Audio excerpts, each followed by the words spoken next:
నమస్తే, welcome to place TV Telangana. భారతదేశం అంతటా కూడా ఆపరేషన్ ఖగార్ పేరిట ఎన్కౌంటర్లు మొదలైనవి. ఎంతోమంది మరణించారు, మరికొంతమంది లొంగిపోయారు. ఈ అంశాలన్నీ అందరికీ తెలిసిందే. నిన్న మొన్న చూస్తే హిడ్మాను ఎన్కౌంటర్ పేరిట హత్య చేసిరని చెప్పేసి ఒక ఆరోపణ అయితే వినిపిస్తూ ఉంది. ఇప్పటి వరకు దానిపై ఎట్లాంటి క్లారిటీ లేదు. మావోయిస్టు పార్టీ అగ్రనేత అభయ్ అయితే ఒక లెటర్ విడుదల చేసిండు.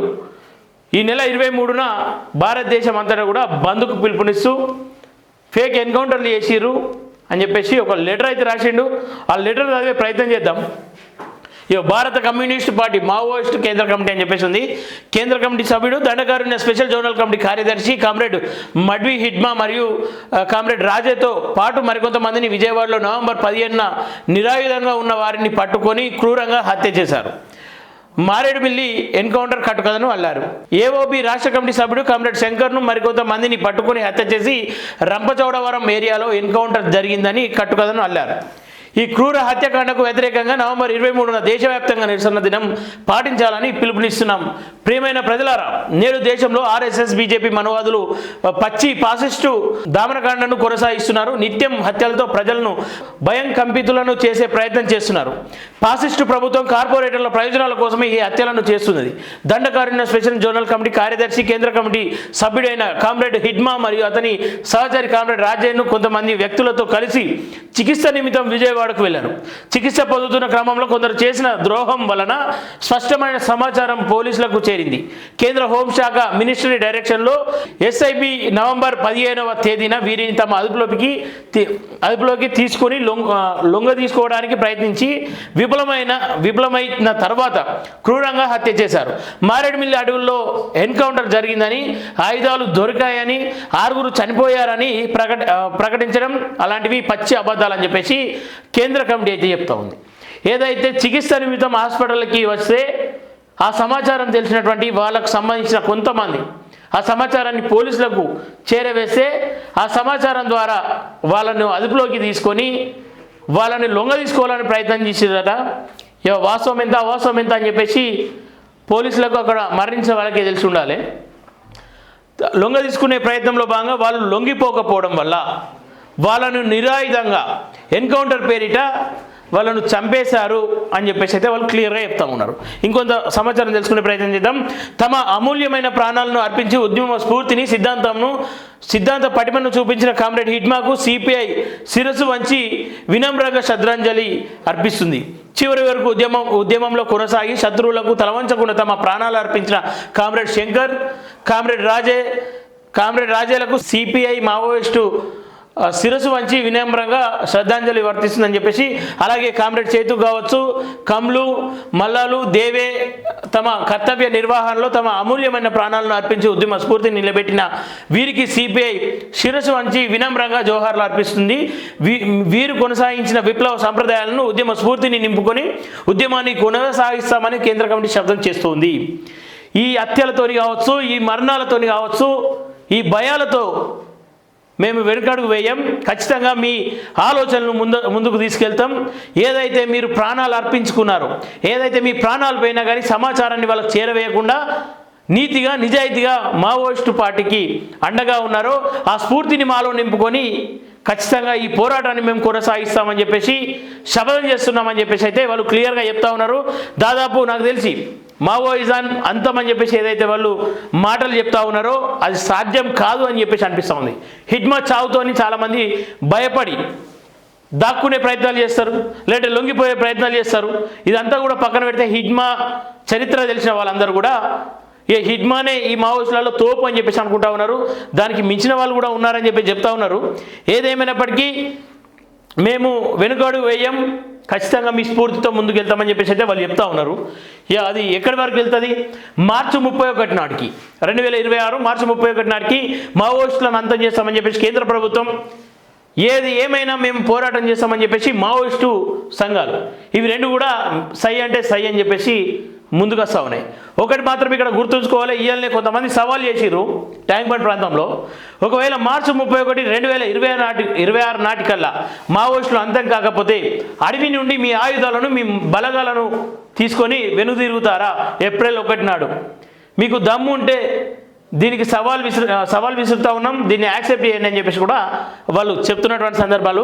ఓకే, కామ్రేడ్ హిడ్మా ఛత్తీస్గఢ్ రాష్ట్రంలోని సూక్ష్మ జిల్లా పువర్తి గ్రామంలో 1974 ప్రాంతంలో ఒక పేద ఆదివాసీ కుటుంబంలో జన్మించాడు. చిన్నతనంలో తమ గ్రామంలో 5వ తరగతి వరకు చదివాడు. తమ ప్రాంతంలో ఉద్యమ ప్రభావం పెరుగుతున్న క్రమంలో ఆ పార్టీ సంబంధాల్లోకి వచ్చాడు. 1997 డిసెంబర్లో పూర్తికాలం కార్యకర్తగా భర్తీ అయ్యి 1998 చివరి వరకు బాసగూడ దళంలో పనిచేశాడు. 1999లో గచ్చిరోలిలో పనిచేశాడు. తర్వాత ఒక సంవత్సర కాలం దండకారుణ్య ఆయుధ తయారీ విభాగంలో పనిచేశాడు. 2001లో ఏరియా కమిటీ సభ్యుడు అయ్యాడు. దక్షిణ బస్తరుకు వచ్చి 2002లో ఉసూర్ ఎల్ఓఎస్ కమాండర్ గాను, కొద్ది కాలం కుంట ఎల్ఓఎస్ కమాండర్ గాను పనిచేశారు. 2005లో డివిజన్ కమిటీ సభ్యుడు అయ్యాడు. తర్వాత కంపెనీ 2లో పిఎల్ కమాండర్గా పనిచేశాడు. 2006 నుండి 9 వరకు కంపెనీ 3లో కమాండర్ గాను, కార్యదర్శి గాను పనిచేశాడు. 2009లో బెటాలియన్ ఏర్పడినప్పటి నుంచి బెటాలియన్ కమాండర్గా పనిచేశాడు. 2011లో బిఎన్ కమిటీ కార్యదర్శిగా ఎన్నికయ్యారు. అదే సంవత్సరం డీకే స్పెషల్ జోనల్ కమిటీ సభ్యుడిగాను ఎన్నికయ్యారు. 2020లో సెంట్రల్ జోన్ సభ్యుడయ్యాడు. 2024 ఆగస్టులో ఎస్జెడ్సి కార్యదర్శిగాను, కేంద్ర కమిటీ సభ్యుడిగాను ప్రమోట్ అయ్యాడు. ఓకే, ఆయన ఏదైతే మావోయిస్టుగా చేరినప్పటి నుండి ఒక్కొక్క అంచెలంచెలుగా ఎదుగుతూ కేంద్ర కమిటీ వరకు వెళ్ళాడని చెప్పేసి ఆయన ప్రస్తావన చెప్తా ఉన్నారు. కామ్రేడ్ హిడ్మా మొదటి నుండి ప్రజల్లో పనిచేస్తూ ప్రజల నుండి నేర్చుకుంటూ అభివృద్ధి అయ్యాడు. ఏదైతే ప్రజల కోసమే పనిచేస్తూ ఆయన ప్రాంతం అంతా కూడా పీడిత ప్రజలంతా ఉంటారు. ఆ ప్రాంతంలో అసలు డెవలప్మెంట్ ఉండదు. ఆ ప్రాంతంలో ప్రజలకు అసలు నెత్తికి నూనె పెట్టుకోవడం తెలియదు, అసలు దువ్వెనంటే కూడా తెలియనటువంటి ప్రాంతం ఆ ప్రాంతం అంతా కూడా. ఇక వాళ్ళను ఎంతో కొంత చైతన్యం చేయాలి, సొంతంగా బ్రతికే ప్రయత్నం చేయాలి, వ్యవసాయం చేయాలన్న ఆలోచనతో మావోయిస్టు సంఘాలు అయితే వాళ్ళకి సహకరించింది.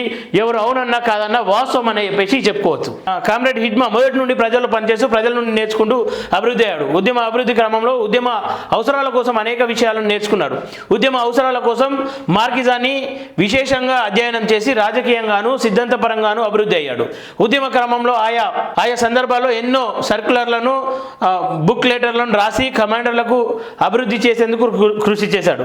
మిలిటరీ రంగంలో విశేష అధ్యయనాన్ని చేసి ఆచరణలో మెరుగైన ఫలితాలను సాధించాడు. ఎన్నో మిలిటరీ చర్యలకు మెరుగైన పథక రచన చేసి వాటిని విజయవంతం చేశాడు. ఈ క్రమంలో శత్రు బలగాల నుండి వందలాది ఆయుధాలను స్వాధీనం చేసుకొని పిఎల్జిఏను సాయుధం చేశాడు. కామ్రేడ్ హిడ్మా నాయకత్వంలో బెటాలియన్ శత్రు అధికారాన్ని ధ్వంసం చేయడంలో దక్షిణ సబ్ జోన్లో ప్రజా రాజాధికార నిర్మాణమై ఈ మధ్యకాలం వరకు ప్రజా రాజాధికారం అమలయ్యింది. ప్రజల విశ్వాసాన్ని, కాడర్ల విశ్వాసాన్ని పాలకవర్గ, మీడియా, గోధి మేధావులు అంటే మోడీ మేధావులు అని చెప్పి చెప్తా ఉన్నారు. పాలకవర్గం, మీడియా, గోధి మేధావులు ఎంతో కాలంగా హిడ్మాను ఒక దుర్మార్గుడిగా చిత్రీకరణ చేశారు. ఆయన హత్య చేసి తర్వాత నేడు అసత్య ప్రచారాన్ని బీజేపీ ఫాసిస్టు మనవాదులు ఆజమాయిస్తూ మరింత పెట్రోగిపోయి చేస్తున్నారు. ఇటువంటి దుర్మార్గ ప్రచారాలు ఎన్ని చేసినా ప్రజల హృదయాల్లో హిడ్మాకు గల స్థానం చెరిగిపోనిది. భగత్ సింగ్, కొమ్రం భీం, గుండాధూర్, గోందే సింగ్, అల్లూరి సీతారామరాజుల చరిత్ర లాగానే హిడ్మా చరిత్ర భారత విప్లవోద్యమాల్లో చెరిగిపోని ముద్ర వేసుకుంది. ఆయన కేవలం ఆదివాసీ సమాజానికి మాత్రమే నాయకుడు కాదు, పీడిత ప్రజల నాయకుడిగా చరిత్రలో నిలిచిపోతాడు. ఈ చరిత్రను భవిష్యత్తు తరాలు చదివి ప్రేరణ అవుతాయి. ఆర్ఎస్ఎస్, బీజేపీ మనవాద దేశ సంపదను, ప్రకృతి వనరులను అభివృద్ధి పేరుతో కార్పొరేటర్లకు అప్పచెప్తున్నారు. దీనికి వ్యతిరేకంగా దేశంలో ఎన్నో పోరాటాలు చెలరేగుతున్నాయి. ఆ పోరాటాలన్నింటినీ ఆర్ఎస్ఎస్, బీజేపీ మనవాదులు దుర్మార్గంగా విచ్ఛిన్నం చేయడం, పక్కదారి పట్టించడం, అణిచివేయడం చేస్తున్నారు. మతోన్మాదాన్ని, ఉద్యోన్మాదాన్ని రెచ్చగొడుతున్నారు. పూటకొక నినాదం, రోజుకొక పతాకాన్ని ప్రకటిస్తూ ప్రజలను మోసం చేస్తున్నారు. రాజ్యాంగ సంస్థలన్నింటినీ తమ గుప్పెట్లో పెట్టుకుంటున్నారు. ఎన్నికల కమిషన్ గోధి కమిషన్గా మారిపోయింది. అధికారులను తమ గుప్పిట్లో పెట్టుకొని బీహార్ ఎన్నికల్లో భారీ స్థాయి మోసాలు చేసి విజయాన్ని సాధించారు. దేశంలో ప్రతిపక్ష పార్టీలన్నీ మొత్తాన్ని నిర్మూలించి బుర్జువా పార్లమెంటరీ ప్రజాస్వామిక వ్యవస్థను సైతం ధ్వంసం చేసే ప్రయత్నానికి అమలు జరుగుతున్నాయి. సిపిఐ మావోయిస్టు నాయకుడైన కామ్రేడ్ హిడ్మా వంటి సాహసోపేతులైన యుద్ధ సేనులను చరిత్రను చూసి ప్రేరణ పొంది ఫాసిస్టు ఆర్ఎస్ఎస్, బీజేపీ మనవాదులు వ్యతిరేకంగా సాగే పోరాటంలో పాల్గొంటూ అంతిమంగా ఈ దోపిడీకి వ్యవస్థ నిర్మూలనకై సాగే పోరాటంలో కొనసాగాలని కార్మికులకు, రైతాంగానికి, యువత, విద్యార్థులకు మరియు సామాజిక వర్గాలకు పిలుపునిస్తున్నాం. విప్లవాభినందనలతో అభయ్ అధికార ప్రతినిధి అని చెప్పేసి ఉంది కేంద్ర కమిటీ ఏదైతే ఉందో భారత కమ్యూనిస్ట్ పార్టీ. ఇందులో క్లియర్గా చెప్తా ఉన్నారు, మొన్నటిదాకా ఓట్ చోరీ అయితే ఏదన్నారో అదే ఇక్కడ కూడా వీళ్ళు కూడా చెప్తా ఉన్నారు. ఏదైతే ఎన్నికల కమిషన్ను వాళ్ళ గుప్పిట్లో పెట్టుకొని దేశమంతా కూడా వాళ్ళ అధికారాన్ని సాధించుకొని ప్రజాపాలన పక్కన పెట్టి వాళ్ళ కేవలం బీజేపీ ఇష్టానుసారంగా రాజమేలే ప్రయత్నం చేస్తూ ఉందని చెప్పేసి చెప్తా ఉన్నారు. ఖచ్చితంగా దీన్ని అందరూ గమనించాలి, ముందుగా జాగ్రత్తగా ఉండాలి. ఈ నెల 23న ఉన్నటువంటి బంద్కు పిలుపునిస్తూ ఉన్నాం. మాకు రైతాంగం కావచ్చు, బహుజన్ ఎవరైతే ఇందులో ప్రజాస్వామ్యవాదులు అలాగే విద్యార్థి సంఘాలు ఇంకా అనేక సంఘాలు మాకు మద్దతుగా ఉండాలి. 23 నాడు దేశవ్యాప్తంగా బంద్ను ప్రకటిస్తూ ఉన్నాం. మా పోరాటం ఆగిపోయింది. హిడ్మా వంటి వాళ్ళపైన అనేక ప్రచారాలు చేస్తూ ఉన్నారు. అవన్నీ తప్పులు, ఎవరు నమ్మద్దు. ఇది ఎన్కౌంటర్ కాదు, ఇది బూటకప్ ఎన్కౌంటర్ అని చెప్పేసి అయితే ఈ లెటర్లో క్లియర్గా చెప్తా ఉన్నారు. సరే, ఏదేమైనప్పటికీ 23 నాడు ఎట్లాంటి పరిస్థితులు ఉండబోతా ఉన్నాయి? ప్రజలందరూ స్వచ్ఛందంగా స్వాగతం పలుకుతారా లేక దీన్ని నిరాకరిస్తారా? దీన్ని చెడగొట్టే ప్రయత్నం బీజేపీ చేస్తారని చెప్పి చెప్తా ఉన్నారు. మరి చెడగొట్టే ప్రయత్నం ఏమైనా చేస్తారా? ప్రజలు స్వచ్ఛందంగా బయటకు వస్తారా రారా అనేది వేచి చూడాల్సిన అవసరం ఎంతైనా ఉంది. అప్పటి వరకు చూసిన plus TV Telangana. Thank you everyone.